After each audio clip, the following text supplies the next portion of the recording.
Hey, what's up, you guys? Bloody Jacob here to bring you a movie review. This time we're going to be talking about Captain America Civil War.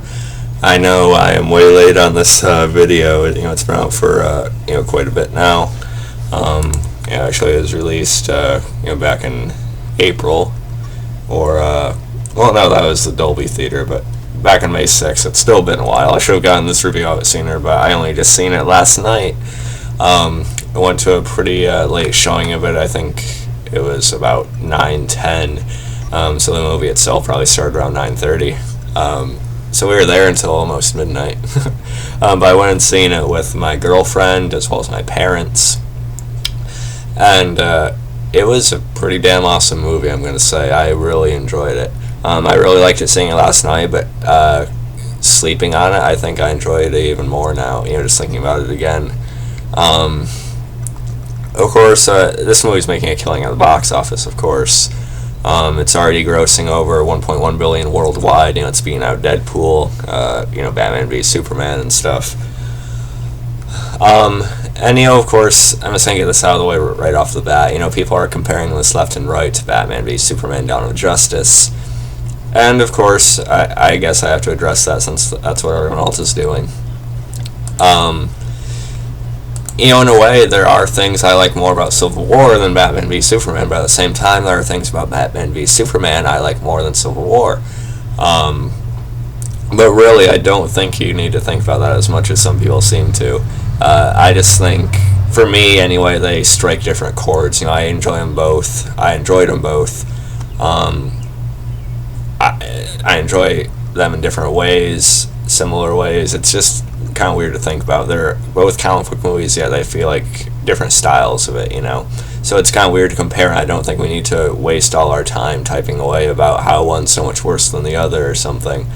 I really did like Batman v Superman. I love parts of it. There are parts of it I look back on and don't think were too good. And with this, I'm sure the same thing will happen, but for now, I just think we should just enjoy that we're getting such great comic book movies nowadays. I know there's people who are hating Batman v Superman left and right now. It's a popular thing to do. But, let's just enjoy that we're getting all this nowadays, But yeah, Captain America Civil War, really good. Did live up to the hype for the most part. I wasn't really underwhelmed. I wasn't disappointed. If anything, it exceeded my expectations I had for it. I did really like Deadpool, but I'll say I may have liked this one even more, I think. But again, it's kind of a different style that they're going for with both of them. There's a lot to explain about this movie. Of course, it centers around... Excuse me. It centers around the conflict between, Steve Rogers and Tony Stark, of course. And, at the beginning of the movie, we get... General Ross, played by William Hurt, who it's good to see him again. It's always nice. I was looking forward to this because even though we've had Mark Ruffalo, recast as, Bruce Banner since the Avengers, I still like how they think of the Incredible Hulk movie that he did as canon, so I do still appreciate that. Would love to see the Abomination again, by the way. But it was good to see William Hurt brought back here as General or Secretary Ross. And, he's sort of the government portion of the movie. He's the one sort of there to tell them, how the government's sort of like done letting the Avengers run loose and, do what they want, I guess. And basically the government, they want to put a leash on the Avengers, really. They see clips of all the damage they supposedly caused and have been involved in. Like we see... clips of the Avengers movie fight in New York. We see Slovakia. Anyways, I think that's how it's pronounced. But the whole Island Ultron thing from Age of Ultron. Different things like that. And basically, the government wants to put a leash on them, basically saying they have to sign these accords. It's different than it is in the comic books. It's not the exact same situation. The motivations are different. What's actually going on is different, but in this anyway, there's these accords and they have to sign that, and basically the government will be able to decide when and if it's necessary to send the Avengers in.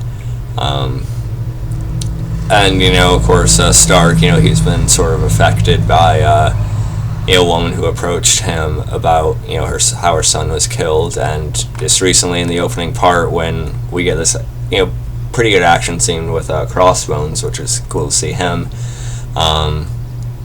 Like a Scarlet Witch actually ends up damaging this building and killing a few Wakandans, and among others as well. And so Stark's being really affected by this, and he eventually gets this idea to more so like keep this general peace, more of like the good of everyone and stuff like that. It's hard to explain. For me, it is anyway. Let's see. Let me just see if I can find something that describes it better than I can. Like, so Tony's feeling, really responsible. He's feeling this weight and guilt on him. Like it says here, the team is divided. Tony Stark supports oversight because he feels responsible for all transcreation, and Sokovia's destruction.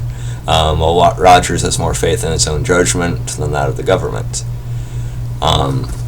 So that again explains it better than I probably could have, or better than I was trying to anyway.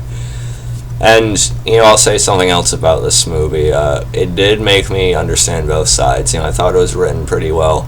I got where Captain America was coming from. Obviously, the government's corrupt, and even if they're not all the time, they're still gonna probably avoid. Like even Captain America talks about this. They're gonna ignore certain situations that they know they need to get involved in, and they're gonna send them into things that they probably don't need to as much, or that the details of it are wrong compared to what they'd want to be doing it for. So I think that's true. That would happen eventually. And then I get Iron Man. I understand him. What he's feeling. And this movie did a really good job in making me invest more in Tony Stark, or Iron Man again. I've always liked Robert Downey Jr.'s portrayal of him, but I was getting tired of the Iron Man movies, like a lot of people were, I think. But this movie did a good job in making me care about him and his perspective on it, which I think was really well portrayed and shown. And then what also ends up being a major point of it is Sebastian Stan, the Winter Soldier, Bucky Barnes. He ends up being framed for this destruction at this conference with the United Nations, or how they're going to negotiate and talk about the Accords. We see Black Panther's father there and other people like them. There's an explosion there, and Winter Soldier is framed, so Captain America also has to protect his friend and sort of become a criminal to do so based on what the government wants with him now. And so that's basically the premise of the movie. We also had I'll talk about this guy before I forget about him. Let me just see if I can. Okay. We had Zemo in it, Baron Zemo. They don't say Baron Zemo, but he's basically a product of some of the destruction that the Avengers have been involved in. And he's the one sort of manipulating all this. He's the one who ends up showing Tony Stark this footage of what happened to his parents, Howard and his mother. How during the time that the Winter Soldier was under control, he was actually the one that ended up killing them. So that brings like a personal rage out of Stark, which ended up being one of the really well acted scenes in the movie from Robert Downey Jr. And Zemo himself in the movie, that's one of the gripes I do have with the movie. I didn't think the character was as realized as he could have been. I don't think he really successfully represented what he is in the comics.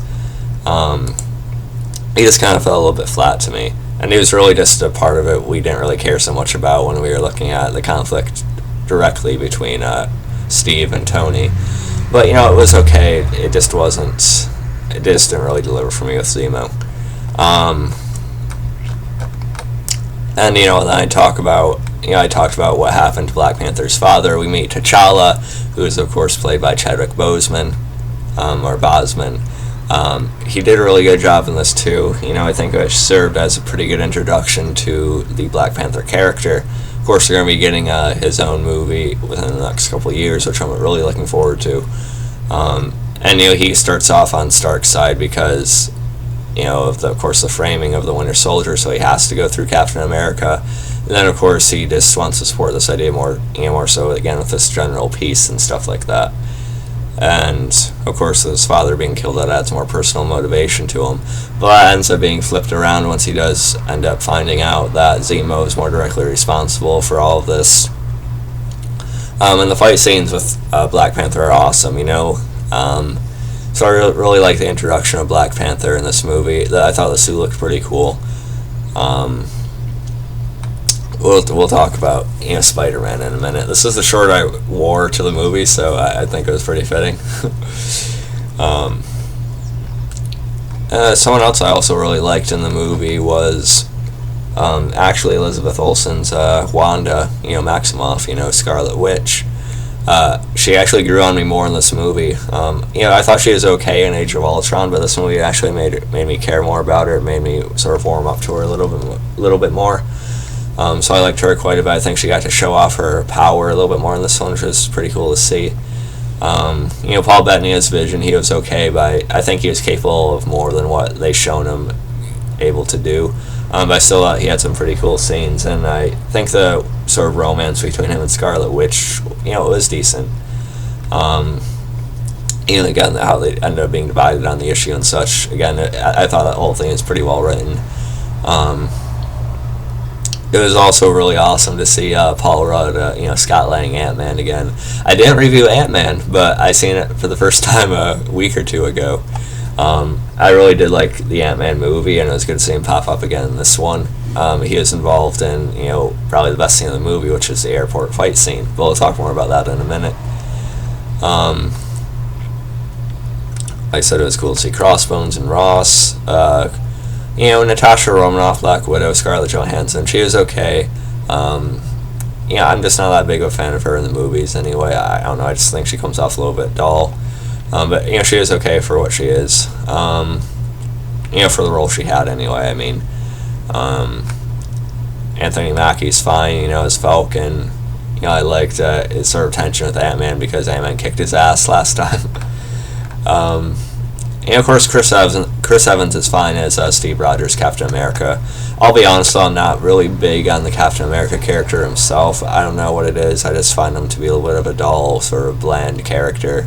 I don't know if there's anything necessarily wrong with Chris Evans, but I just find his portrayal and just the character just to be a little bit uninteresting. But, you know, I think he is serviceable for what he is, and he'll probably continue to be so. Yeah, like I said, I really liked Robert Downey Jr.'s performance. I always have, and this movie really helped me to sort of reinvest in the character.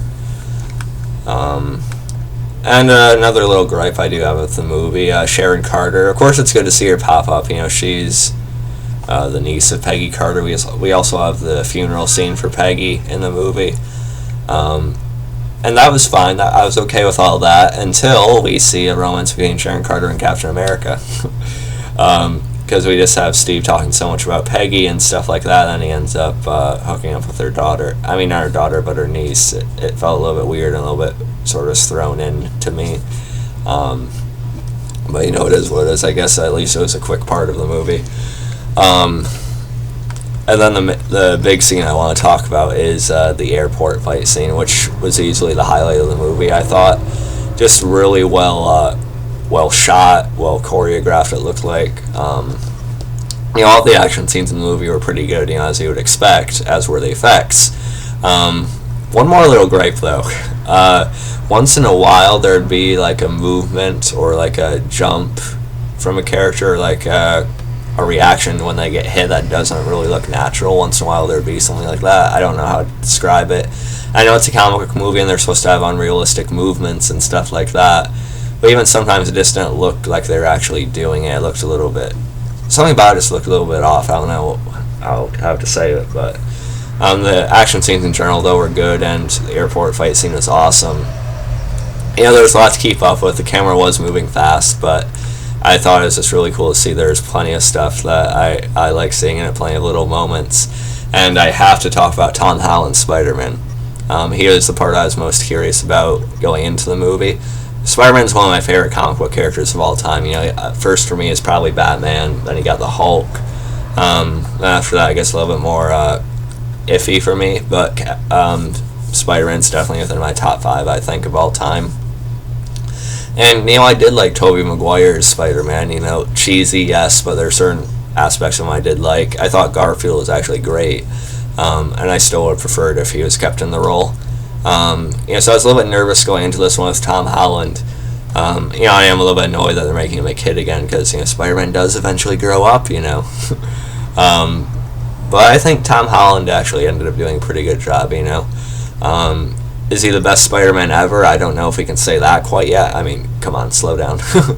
But I do think he nailed the personality of the character, like, 100%. And I think once we see Spider-Man Homecoming as a solo movie in the next couple of years, I think we'll see, more serious scenes from him, get more of the heart of the character. And I think after that, he definitely has a lot of promise to potentially become the best. We'll see. But I think he did really well for the role he had in this. And, of course, I really liked Ant-Man, basically growing into a large, almost giant man size. And then Spider-Man getting this idea, to bring him down like the Empire Strikes Back. Like one of the, I forget what they're called, but one of the Empire's, big robotic, four-legged machines. People are going to kill me for not knowing the name of them. But I like that idea. Then Iron Man sort of talks about his age and such. They don't know how old the kid is, and I thought that was funny. And it was cool to see Spider-Man, he's able to hold his own with everyone, he is able to go back and forth with Captain America, almost best him to a certain extent. Same thing against the Winter Soldier and everyone else he is fighting. And of course we got some funnier moments of him just getting knocked away. But he really shows what he's really capable of doing, I thought. And the humor, like I said, Holland just really nails the personality, I thought. And I thought he really fit in well, and it's going to be good to see him in his own solo movie, and likely Avengers, Infinity War, or whatever they're going to call it within the next few years or so. So I really love Spider-Man in those scenes. And I liked, Tony Stark being his mentor. I thought that worked pretty well. And, there's plenty of other stuff in that scene I liked as well. Just everyone going back and forth with each other. Just really an awesome action scene. And, of course, the 2-on-1, with Iron Man fighting Winter Soldier and Captain America later on towards the end of the movie. I did think after the airport fight scene it sort of dragged a little bit. I did feel the running time was a little bit long for this. I don't think it needed to be 147 minutes long. I think, 2 hours would have been probably plenty. But I did like the ending when, Black Panther overhears, about Zemo and such, and the final competition between him, T'Challa just choosing to have him taken in by the authorities instead of taking vengeance. And then we do get after credit scenes. Of course, War Machine or Rhodes was injured. I think he should have been killed, but, hardly anyone ever dies in these movies. I do wish we would see actual character deaths, but it is what it is, I guess. Then we had Captain America. He's sort of letting Barnes or Bucky go back to sleep until they figure out a way to get the Russian, the programming out of his head. Manipulates him so much and causes him to go, have to do all these things. So he's granted an asylum in Wakanda. We got our first look at Wakanda, which I thought looked pretty awesome.